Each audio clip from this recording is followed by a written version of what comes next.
Today we will be covering how to do an elevated first rib muscle energy technique. This is where the left first rib will be stuck in an elevated position and the left anterior scalenes are tight. An outline of this technique is that first we will palpate the first rib, then position the patient to the point of restriction, apply an isometric force, hold that contraction for approximately 5 seconds, move patient to the new point of restriction, and then repeat 3 to 5 times or until the movement of the first rib stops improving.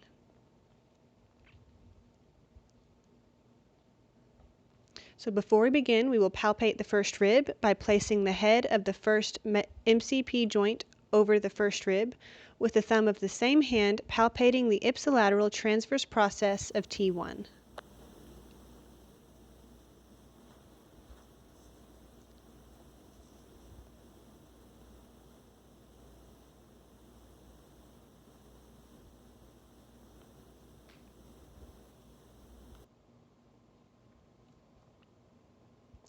Then we will position the patient to the point of restriction. So for an elevated left rib, we will side bend the head left until the rib will not move further down, and this may be a very small movement. Then we will apply an isometric force, which should be applied in a left side bending direction, and the right scalene should resist movement to enable a reciprocal inhibition response, causing the left scalenes to relax.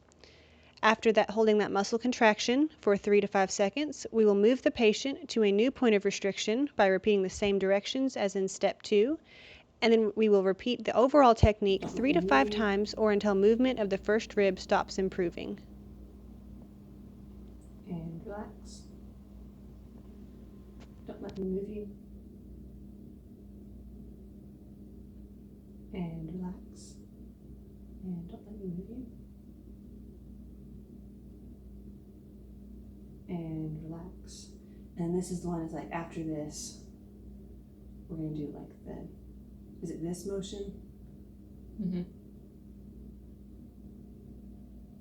Let me try that one more.